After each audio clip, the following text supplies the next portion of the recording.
Bom dia, buenos dias. Eu vou falar em português, porque, infelizmente, não sei falar em espanhol. Senão, eu falaria em espanhol, porque a maior parte das pessoas que estão aqui falam esse idioma, mas vocês vão precisar ficar com a tradução. Mas eu espero que a tradução esteja funcionando bem, que todo mundo consiga me entender. Primeiro, queria agradecer muito a FES, o CEAP, o ISE e toda a equipe da organização do Be Do Care. Quando me convidaram para o evento, a primeira coisa é que eu me encantei com o nome. Eu não sei o quanto repercutiu para vocês esse nome, mas Be Do Care é perfeito, porque eu acho que é isso mesmo, né? É o Be, é o Do e é o Care. Então, eu falei, então, tô dentro, né? Para um evento com esse nome que tem exatamente o que eu imagino que deva ser para toda a sociedade. Então, vamos juntos. E aí me deram essa difícil tarefa de começar a fazer a primeira palestra e para falar justamente sobre um tema que é o legado social para as futuras gerações. Então, quando eu pensei nesse tema, fica essa pergunta, né? Que legado nós queremos para futuras gerações?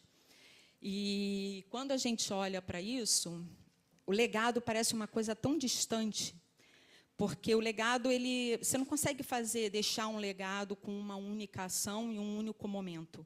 Você precisa construir esse legado. Só que, para construir esse legado, a gente vive num mundo muito imediatista.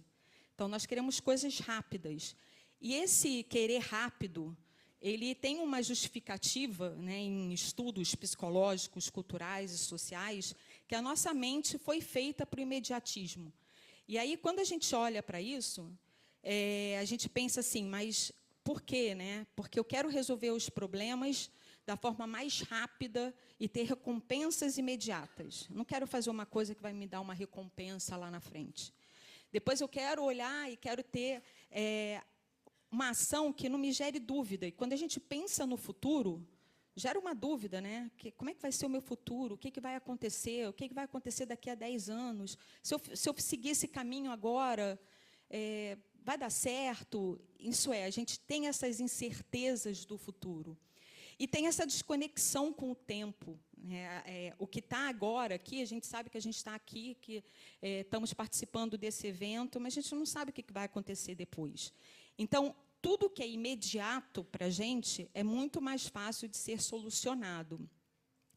Sem contar que nós vivemos num mundo agora totalmente tecnológico, onde as plataformas de redes sociais e de vídeos são vídeos curtos. Então, o imediatismo está cada vez mais presente. A gente não consegue ficar ali, talvez, 5 minutos vendo um vídeo. Tem que ver um vídeo de 2 minutos. Os textos, as redes sociais de textos, são textos curtos. Né? Você sai de um Twitter, você vai para outras plataformas, também são textos curtos. Tudo isso nos leva a pensar, bom, mas e aí? Né? Como que eu vou deixar um legado se o que eu quero é uma ação rápida e um resultado rápido? E aí a gente pensa nisso. Né? Quando a gente vai falar sobre um legado social, eu acho que ainda é mais complexo. Quando eu falo legado da minha própria vida, eu estou ali traçando o meu caminho. Mas o legado social, ele exige um trabalho muito maior.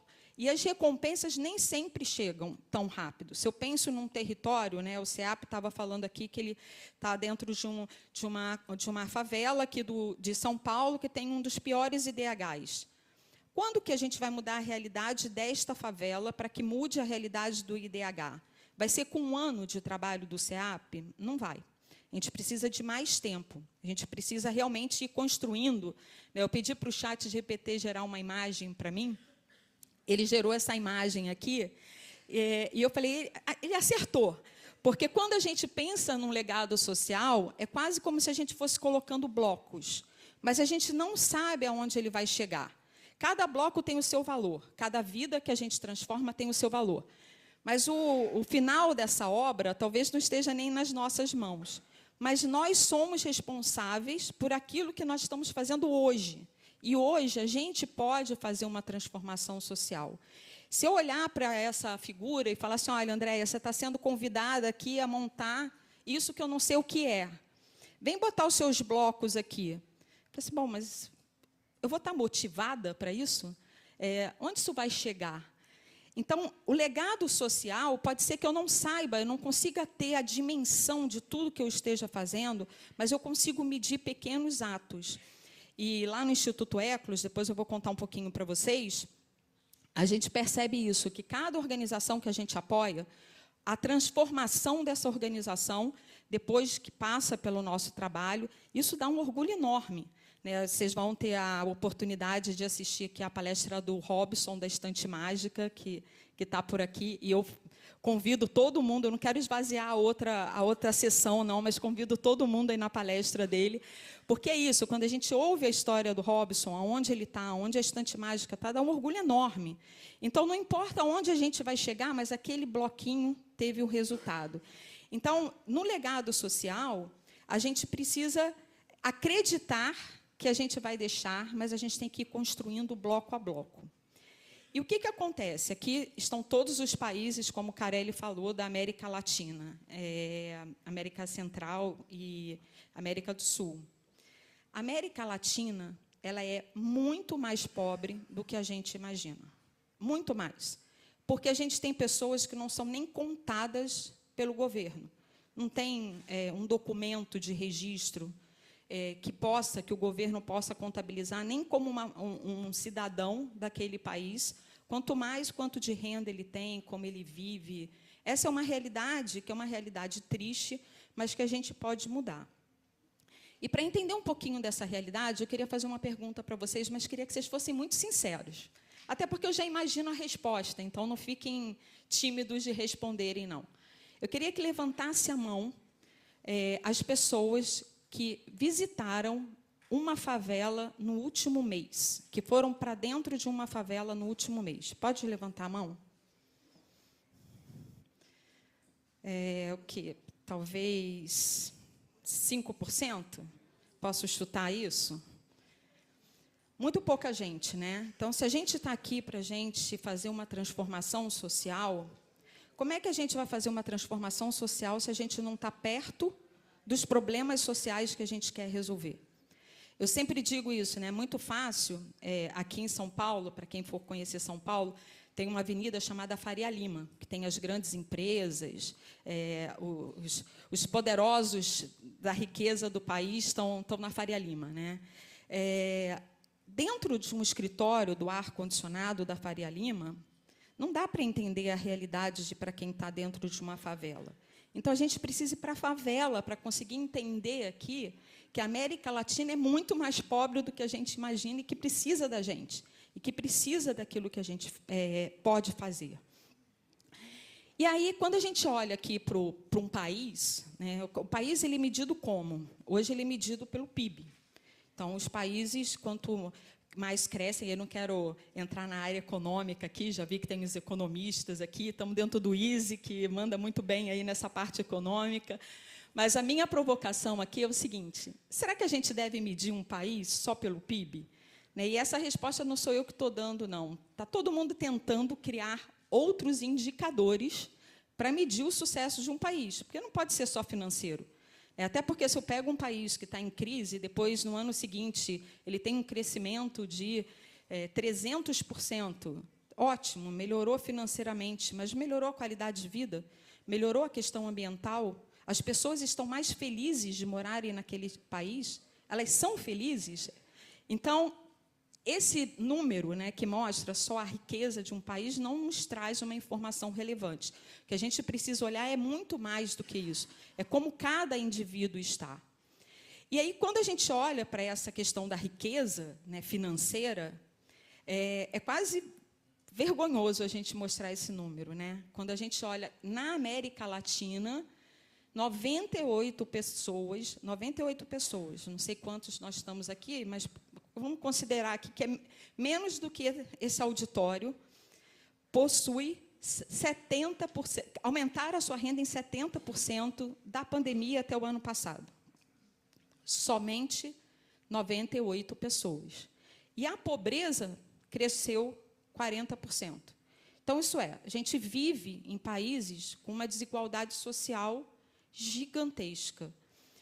E aí, quando a gente olha aqui o gráfico, né, mostrando a pobreza e a extrema pobreza, esses números são da América Latina, a gente olha e vê que tem uma queda até 2011, e depois a gente entra quase num platô.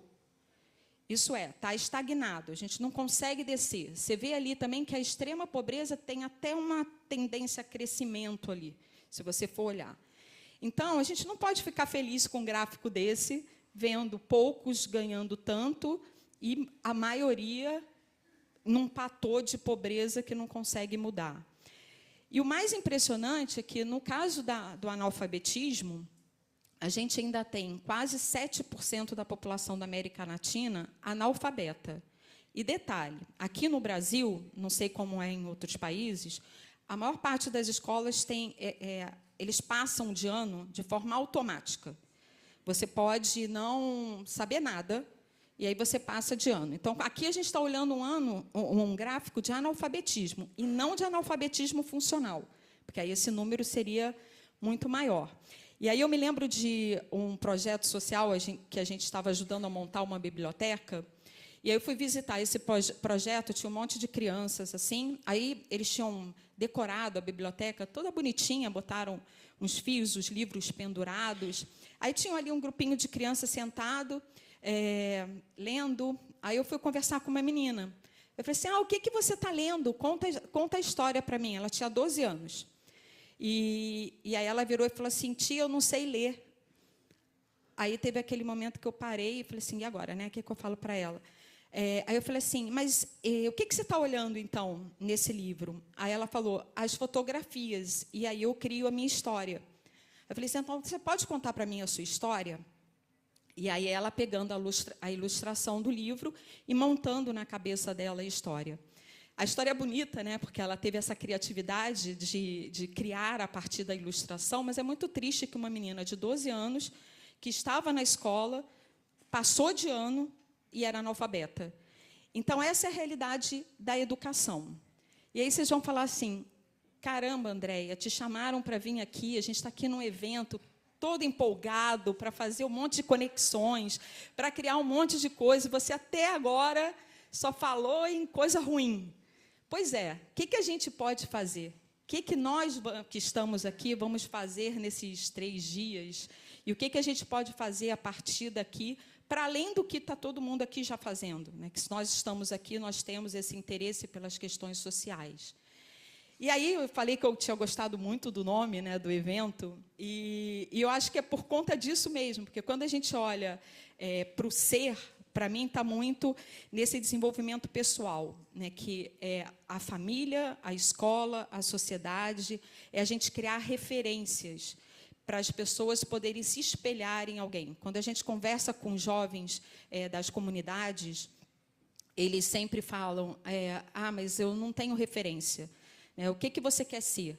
Geralmente, eles querem ser advogado, porque eles têm parentes que foram presos, então, sempre tem aquela lógica de que eu preciso de um advogado para tirar o meu tio, meu pai, meu irmão da cadeia. Então, eles querem ser advogado ou eles querem ser policial. São as 2 coisas que mais aparecem. E depois, jogador de futebol, porque é a chance que você tem de ganhar algum dinheiro. Agora tem aparecido os influenciadores digitais, o que é até bom, porque a gente também precisa de mais influenciadores que falem sobre causas sociais. Então, também já convido a todo mundo que está aqui a tirar a sua selfie, postar, contando que você está no Be Do Care, porque isso vai influenciar outras pessoas a se mobilizarem para participarem de eventos como esses. Mas não basta a gente ser, a gente tem que fazer também.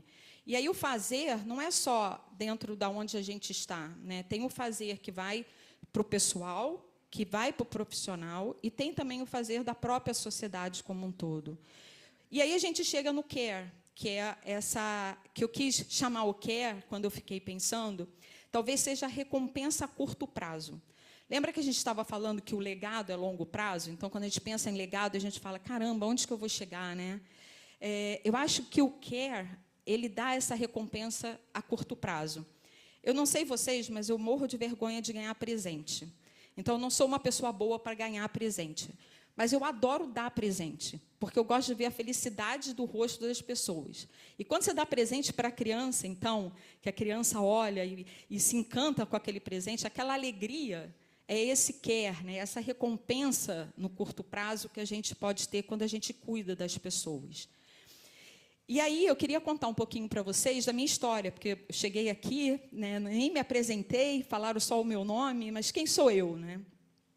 Eu estudei numa escola, tive a sorte de estudar numa escola que é uma escola muito diferenciada. Eu estudava em tempo integral, há muitos anos atrás, e eles fizeram, eu tinha em torno de 9, 10 anos, e eles fizeram um passeio, que eles chamaram de passeio, mas, na verdade, era um trabalho voluntário, dentro de uma casa de acolhimento, que antigamente se chamava de abrigo. Era nessa cidade de São Gonçalo, que é no estado do Rio de Janeiro, e eles botaram todas as crianças daquela série, e a gente foi passar o dia com as crianças que estavam naquela casa de acolhimento. E por que eu me lembrei disso? Porque quando a gente brincou lá o dia inteiro e tal, entramos num ônibus para voltar para nossas casas, e eu lembro de eu chegar para uma professora e falar assim, tia, por que eles não vão com a gente? Porque se a gente estava indo para casa, eles tinham que ir também. E aí ela virou e falou assim, não, eles não vão porque eles moram ali. Aí eu falei assim, mas eles moram na escola? Porque tinha uma cara de escola, né? Era onde a gente brincava e tal, eu estava no horário escolar, e ela não me respondeu mais nada. E eu, até hoje, tenho essa história guardada na minha cabeça. E eu me lembrei dessa história, ontem eu estava até conversando com o Robson, tem um jornalista aqui do Brasil, que ele escrevia num dos principais jornais daqui, histórias de pessoas que tinham envolvimento com causas sociais. E aí eu fui lá, dei a minha entrevista para ele e tal, e aí ele me perguntou assim, Andréia, legal o seu trabalho, mas de onde veio esse interesse pelas questões sociais? E eu falei assim, não sei, tal, não sabia muito, mas eu saí dali com aquela pergunta e me veio essa resposta. E por que eu estou trazendo isso aqui? Porque a importância das escolas, né? E quando eu falo escola aqui, eu falo também universidade. Como é que a universidade, como é que a escola pode levar seus alunos para ter essas experiências voluntárias, para ter outras experiências que não sejam só a própria bolha? Então, se isso ficou tão gravado para mim, pode ficar gravado em muitas outras pessoas que vão também ter esse interesse pelas questões sociais. Depois teve uma outra história, esse é o meu pai já faleceu, e meu pai era um empreendedor, assim, ele estudou só o ensino fundamental, o pai dele morreu muito cedo, ele teve que assumir a família, então ele teve que trabalhar e teve que optar o trabalho pelo estudo. Foi uma das pessoas mais inteligentes que eu já conheci, tenho um super orgulho dele.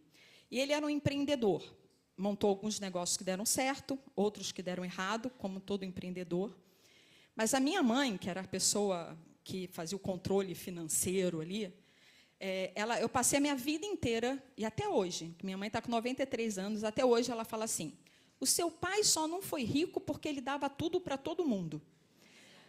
E um pouco e era isso mesmo, chegava lá um funcionário e falava, porque eu estou com uma dificuldade que eu preciso, porque não sei quem, não sei o que lá, aí ele adiantava o salário, aí não cobrava o salário, e isso a empresa não conseguia se manter por conta disso. Mas uma história que ficou muito marcada para mim, e aí eu trago isso para a gente entender um pouquinho também da importância da família nessa formação do legado social. Ele estava na UTI, e eu estava acompanhando ele, eu fiquei todos os dias com ele na UTI, e chegou uma moça para fazer a hemodiálise dele. E era uma enfermeira, então ela chegou, aí, quando eu vi que ela ia acompanhá-lo, eu falei assim, pai, eu vou na lanchonete aqui do hospital para comer alguma coisa, enquanto você fica aqui com a moça. Aí ele olhou para mim e falou assim, então tá bom, então você traz um lanche para ela. Eu falei assim, não, pai, a gente está no hospital, eu não vou trazer o lanche para ela, porque não dá para ela comer aqui, né? Aí ele olhou, fez aquela cara aqui e falou assim, você que sabe. Daí eu fui lá para a lanchonete, lanchei, e óbvio que eu comprei o lanche para a enfermeira, né? Então, o quanto a família também nos traz essa referência. E a gente fez uma pesquisa com crianças em situação de alta vulnerabilidade social, e a gente perguntava duas coisas. O que te deixa mais feliz? E eles respondiam, estar com a minha mãe, ou estar com meu pai. E o que te deixa mais triste? quando a minha mãe sai para trabalhar e me deixa sozinho. Quando os meus pais brigam. Quando a minha mãe briga com meu irmão. Eles não falaram outras coisas. Eu fico mais feliz quando eu estou no celular, ou quando eu jogo bola. Não. Era muito referência sempre a uma situação familiar. Então, o quanto essa estrutura da família também pode ajudar. E aí, chegando nesse último capítulo, eu trabalhava na Microsoft e fazia trabalho voluntário aqui em São Paulo. E frequentava uma comunidade, que é uma comunidade que ficava perto do bairro do Limão. E a gente ia, assim, era há muitos anos, onde o terceiro setor, né, a área social, ainda era muito informal, não era tão profissional quanto é hoje. Então, ia um bando de voluntárias para lá e a gente fazia o que a gente queria ali, né? Então, brincava com as crianças, fazia uma atividade com as mães. E tinha uma mãe que sempre ia abrir a escola, que a gente trabalhava, e a gente chegava todo sábado de manhã e a escola estava aberta. E teve um dia que a gente chegou, a escola estava fechada. Aí eu falei assim, a escola fechada, e agora e tal? Fui na casa da Maria, que tinha uma casa que ficava, né, no contorno, assim, na parte mais próxima do asfalto. Uma casa direitinho, com tijolo e tal. Aí bati lá, a Maria e tal, a Maria não estava, a vizinha falou assim, não, a Maria, ela se mudou. Falei assim, como assim ela se mudou? Semana passada ela estava aqui? Não, ela se mudou. Ela agora está morando numa casinha lá no meio da comunidade. Daí eu peguei umas crianças para andar de forma mais segura dentro da comunidade. Fui, achei a casa onde estava a Maria, era um barraco de madeira. Eu bati, chamei Maria. Aí ela abriu a porta. Quando ela abriu a porta, ela tinha 3 filhos pequenininhos. As 3 criancinhas estavam agarradinhas na perna dela e ela estava deformada, que ela tinha sofrido violência familiar. Quando eu olhei aquela cena e ela me viu, ela virou para mim e falou assim, me desculpa, porque hoje eu não pude ir. E quando eu vi aquela cena, que fica na minha cabeça até hoje, eu olhei e falei assim, não, só eu que tenho que te pedir desculpas, porque você não podia ter passado por isso. E essa história, e muitas outras que eu poderia passar dias aqui contando para vocês, me impactaram muito. Eu tive uma carreira que eu posso considerar uma carreira de sucesso, sempre trabalhei em grandes empresas, em grandes escolas, inclusive aqui o ISE, mas eu tive que sair da Microsoft para mudar o mundo e fundar o Instituto Eclos. Isso foi muito inspirado num livro que eu estava num aeroporto, e aí nas livrarias do aeroporto, e aí eu encontrei esse livro que eu sugiro que todo mundo leia, tem em todas as línguas, que chamava exatamente isso, Sair da Microsoft para Mudar o Mundo. E aí eu olhei aquilo e falei assim, nossa, como assim, né? Peguei o livro, li em um dia, e contava a história de um executivo da Microsoft que tinha conhecido o Nepal, tinha visto a questão da educação no Nepal. Mas o interessante do livro é que ele olhou e falou, como que eu posso pegar os conceitos da Microsoft, as metodologias e processos, e adaptar isso para a área social, e profissionalizar a minha ONG. E aí foi isso que me inspirou, porque o Instituto Eclos, ele é uma organização que tem por objetivo fortalecer outras organizações. Então, o que a gente faz com as organizações a gente tem um conhecimento de gestão, e quem trabalha com a gente passou pelo mercado corporativo, tem um conhecimento de gestão, mas tem muito conhecimento da área social. Então, a gente faz essas adaptações para ajudar as organizações a profissionalizar o setor de impacto. Então, o livro me inspirou, porque quando eu olhei para o meu conhecimento, eu falei assim, mas o que eu sei fazer? Eu não sei tocar nada, não posso fazer um projeto de música, não sei dançar, eu só conheço de como gerir uma grande empresa. Então, como é que eu adapto isso à realidade? E aí eu fui entender a realidade das ONGs, e quando eu entendi a realidade das ONGs, eu falei assim, é isso mesmo. Porque se a gente não profissionalizar o setor de impacto, a gente não vai deixar o legado social que a gente precisa. Então, a gente precisa mudar isso. E aí a Eclos, graças a Deus, fez 17 anos no dia 6 de outubro agora, mas ainda é uma adolescente, A gente agora está se reinventando, está trabalhando com outras coisas, porque a gente tem que inovar sempre. Mas a gente já atua em todo o Brasil, já impactamos 7.908 organizações, e aí 4 milhões de beneficiários. E a provocação que eu queria trazer aqui para vocês, né, é justamente essa questão da gente estar nessa bolha. A gente precisa sair da bolha para poder entender quais são os problemas sociais que realmente existem. Aqui vocês estão vendo 2 fotos de 2 pessoas em situação de rua, são 2 homens negros. O que mais que vocês conseguem ver aqui que eles têm em comum? Alguém me fala? Não tem dente. Por que me chamou a atenção isso? Porque teve um dia que eu saí do escritório da Eclos, aí eu fui andar até um restaurante e tinha uma moça em situação de rua, e ela estava com os livros, vendendo os livros. Possivelmente alguém deu, ela botou ali para vender. Aí ela me pediu um dinheiro, eu conversei ali com ela, falei assim, depois eu trago um lanche para você. Aí eu fui comer um sanduíche, o sanduíche era enorme. Quando eu vi o tamanho, eu falei assim, você pode separar a metade, que aí eu já vou levar? E era um sanduíche de filé mignon.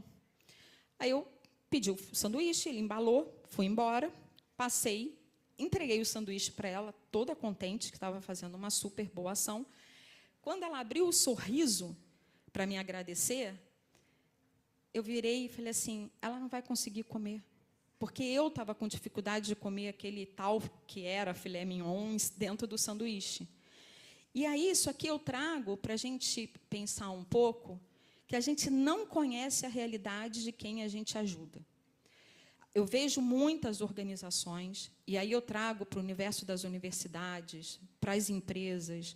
É muito fácil, como eu falei, a gente no ar-condicionado, pensar assim, vou fazer uma aula de música na comunidade tal. Aí eu vou lá, crio um projeto de música. Mas quem te falou que querem um projeto de música naquela comunidade? Quem te falou que aquilo ali é o mais importante?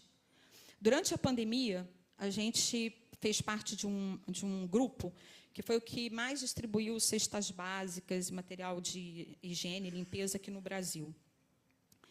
E aí, essa é uma casa de uma favela. Quando vocês passam pelas favelas, vocês veem em casa assim. Adianta a gente dar só a cesta básica? Como é que eles vão cozinhar se não tem gás? Sabe quanto custa um gás aqui no Brasil? R$120. Desculpa que está em reais, mas tentem fazer a conta aí na moeda de vocês. O salário mínimo é 1.400. Se você fizer a conta, ele praticamente paga uma cesta básica que não alimenta durante um mês 5 pessoas. Não alimenta. A gente tinha que dar 2 cestas básicas por família por mês. Então, isso aqui já mostra que a conta não bate. Aí os economistas podem já fazer as contas, aí a conta não bate. Então, o que a gente precisa? E o que a gente sempre diz que é a coluna vertebral? Problema, é identificar o problema, criar um projeto que resolva o problema, e aí sim a gente vai ter um impacto social. Então, eu não vou criar o projeto de música se eu não tenho um problema que o projeto de música não resolva. Eu preciso entender quais são os problemas sociais, e como diz o meu amigo Yuri Levine, que é o fundador do Waze, ele defende muito isso. Apaixone-se pelo problema que você quer solucionar e não pela solução. Ele fala isso para todos os empreendedores. Eu tive a sorte de conversar com ele, porque acho que todo mundo aqui usa o Waze, né? Acho que ninguém mais vive sem o Waze, não entra num carro e não coloca o Waze. Eu tive a sorte de conversar recentemente com ele num evento que eu participei a convite da PepsiCo. E ele estava com a camisa escrita essa frase, né? Apaixone-se pelo problema e tal. E aí eu fui conversar com ele e falei assim, poxa, a gente usa muito a sua frase, porque a gente acredita muito nisso, que tem que partir do problema e tal. E aí ele virou e falou assim, eu também acredito. Eu acho que as organizações sem fins lucrativos, as próprias universidades só vão conseguir, de fato, se desenvolver quando elas olharem para o problema. E a gente tem que olhar para o problema para buscar a solução. E se aquela solução não der certo, eu vou buscar outra solução para resolver o problema. E aí ele virou para mim e falou assim, Você sabe que eu sou uma pessoa um pouco frustrada? Porque eu criei o Waze para resolver o problema do trânsito, mas o trânsito está cada vez pior. Então, eu continuo tentando resolver o problema. Isso porque ele vendeu o Waze para a Google, está bilionário e tal. Mas acho interessante pensar nisso. Ele ainda não está satisfeito porque o problema não foi resolvido. Então, a gente precisa se apaixonar pelo problema. Só que, como a gente tem uma mente imediatista, o que as organizações acabam fazendo? Um pouco de tudo. Bate alguém lá e fala assim, quero fazer uma aula de música. Ah, pode vir, faz aqui para as crianças. Ah, eu também quero fazer futebol. Ah, vem também, faz aqui. Eu quero fazer não sei o quê. Pode vir. E aí você acaba trabalhando em um monte de áreas e você acaba não tendo o sucesso que você deveria ter, porque você não é nem reconhecido por aquilo. Então, a gente precisa ter foco de atuação para, de fato, a gente conseguir gerar um impacto social e deixar o legado que a gente quer. E, para isso, a gente precisa, primeiro, de estratégia. E aí, aonde começa já uma conexão aqui? A gente está dentro de uma escola que trabalha principalmente a estratégia de grandes empresas. Nas universidades, quantos professores nós temos que trabalham o conceito de estratégia? Como é que esses professores podem ajudar essas organizações a terem uma estratégia para solucionar problemas sociais? Sem estratégia, eu fico perdida. Eu vou para o imediatismo, aí eu não consigo captar, porque eu não tenho inovação, e aí eu perco o meu foco, a minha qualidade fica comprometida, principalmente quando eu tenho organizações que só trabalham com voluntariado. O voluntário muda, não segue a metodologia, aí aparece o outro, ensina a mesma coisa. Então, como é que a gente vai deixar o legado?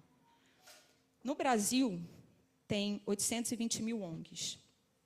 Eu perguntei para o ChatGPT quantos tinham na América Latina. Ele me respondeu que tinham 2 milhões. Eu achei um número muito alto, achei melhor não trazer, não confiei nele, não. Mas, com certeza, a gente tem muitas ONGs. Como é que a gente se diferencia? Se a gente olhar para as empresas que estão aqui, o orçamento delas é muito restrito. E a gente precisa de dinheiro para fazer impacto social.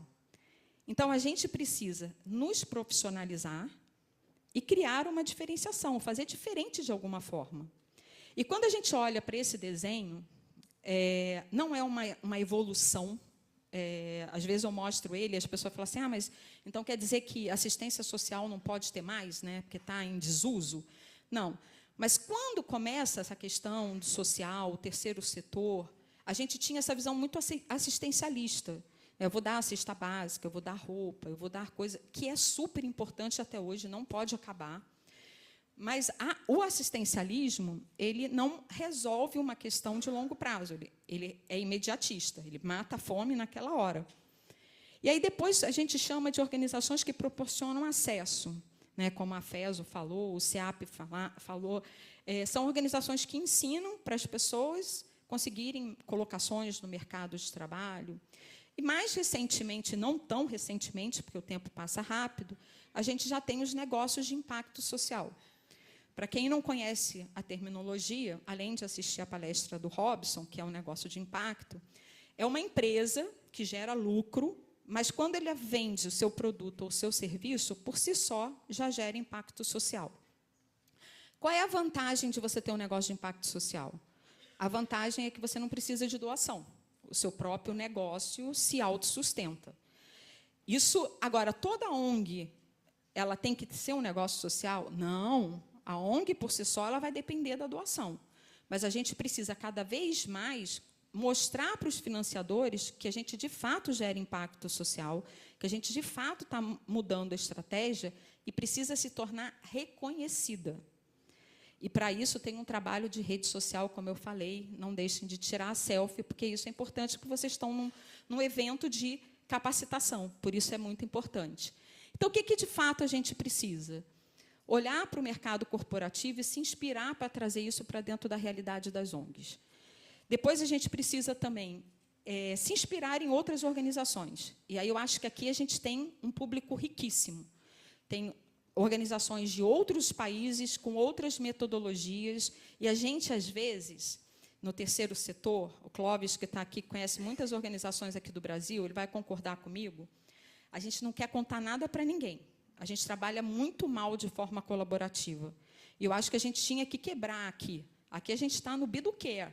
Então, se você tem uma metodologia boa funcionando lá no Chile, compartilha aqui para o Brasil, porque é só uma questão de adaptar essa metodologia à realidade do país. Mas eu posso fazer essa troca e implementar sempre inovações ou tecnológicas ou metodológicas, ou os dois. O que isso nos traz? Esse é um exemplo de uma organização que passou pelo nosso programa de ajudar as organizações a se fortalecerem. Queria destacar duas coisas aqui. Em 2021, quando ela entrou no programa, ela atendia 85 crianças e captava em torno de R$311 mil.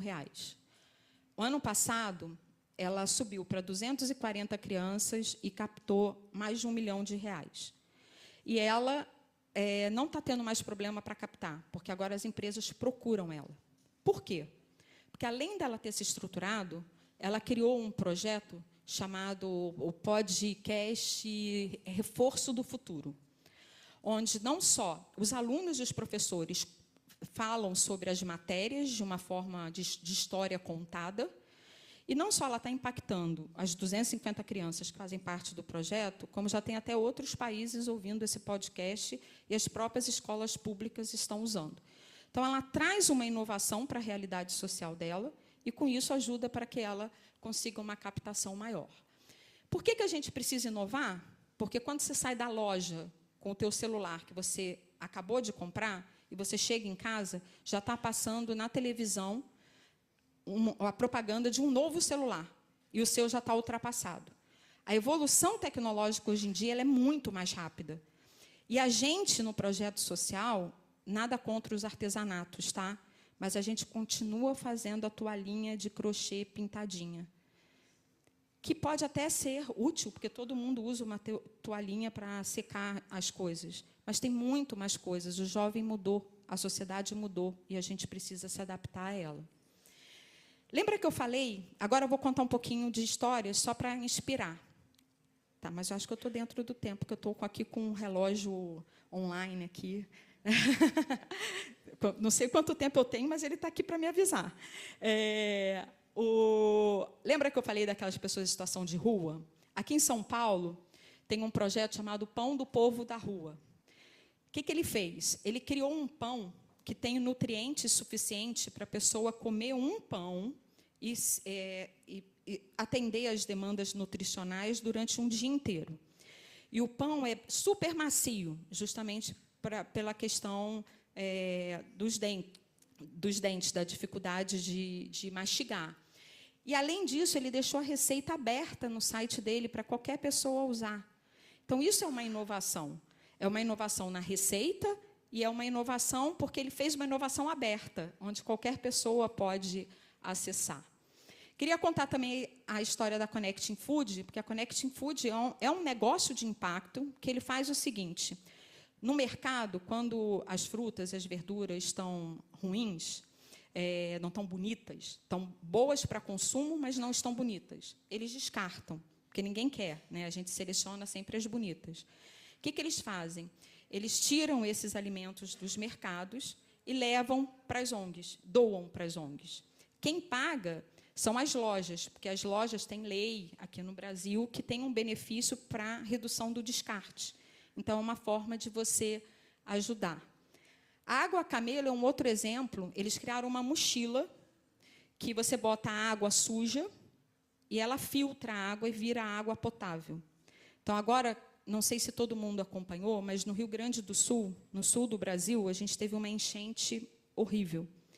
E as pessoas ficaram, inclusive, sem água potável. Nós fizemos uma campanha de doação dessas mochilas, que as pessoas podiam pegar a água da chuva, suja, e consumir a água potável. É uma inovação social. Nós mesmos, no Instituto Eclos, criamos a primeira plataforma de inteligência artificial para o setor de impacto.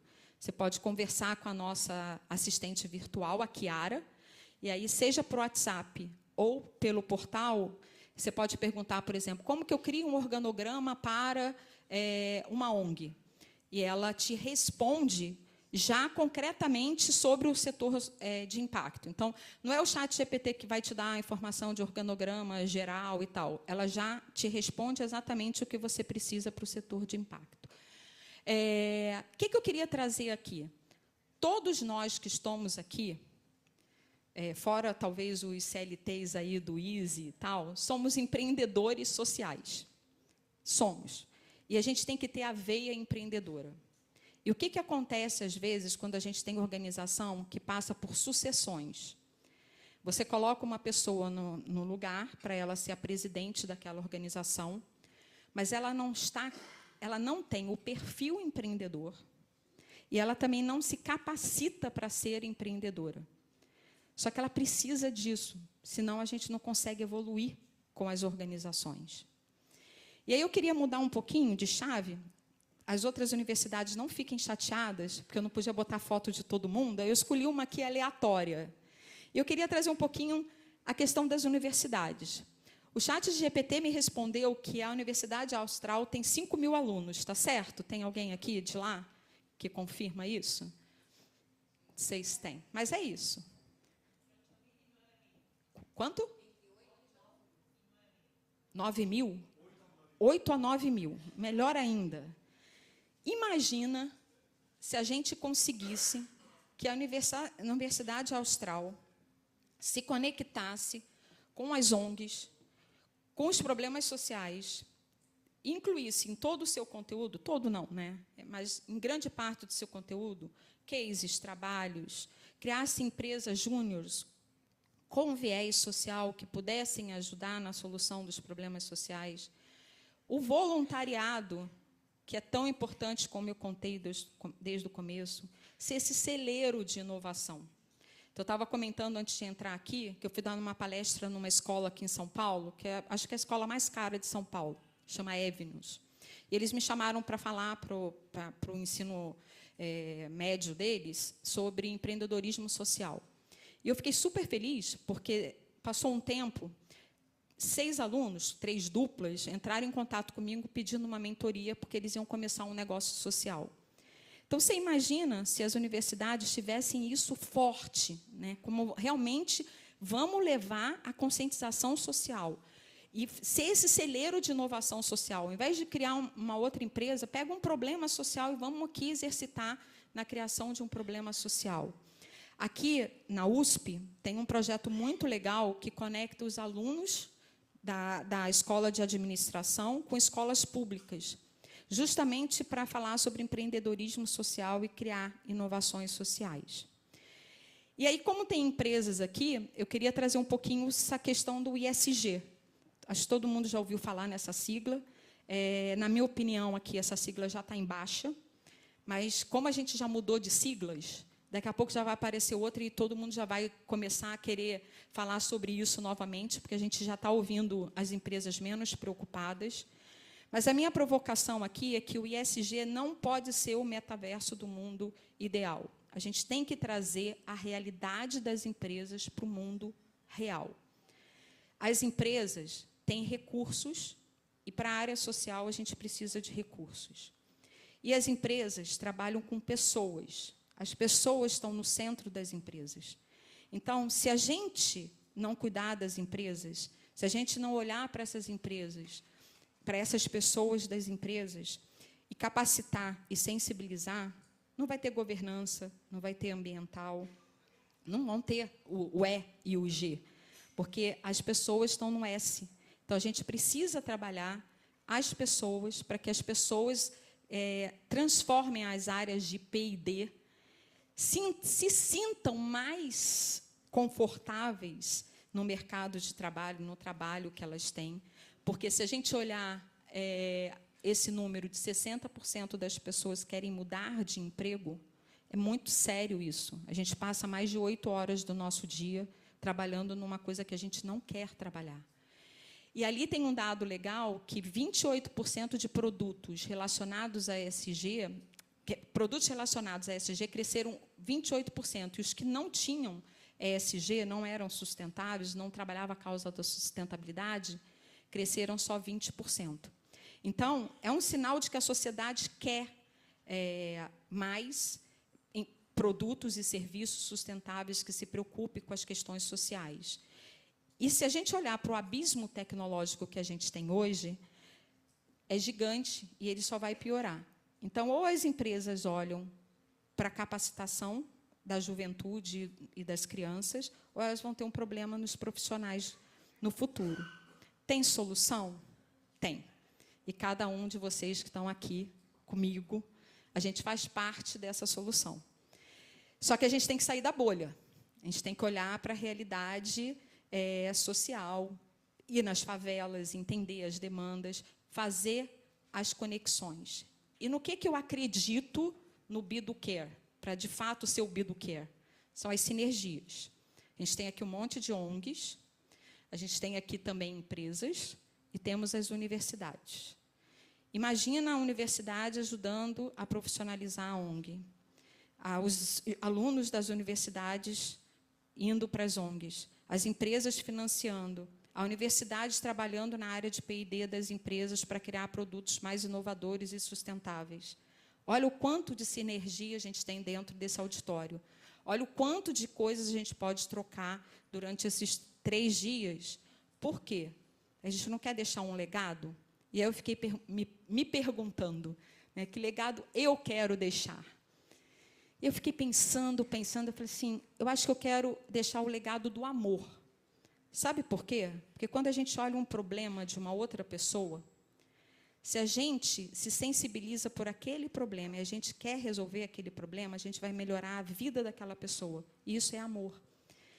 E aí fica a pergunta para vocês. E você? Que legado vocês querem deixar para as futuras gerações? Muito obrigada.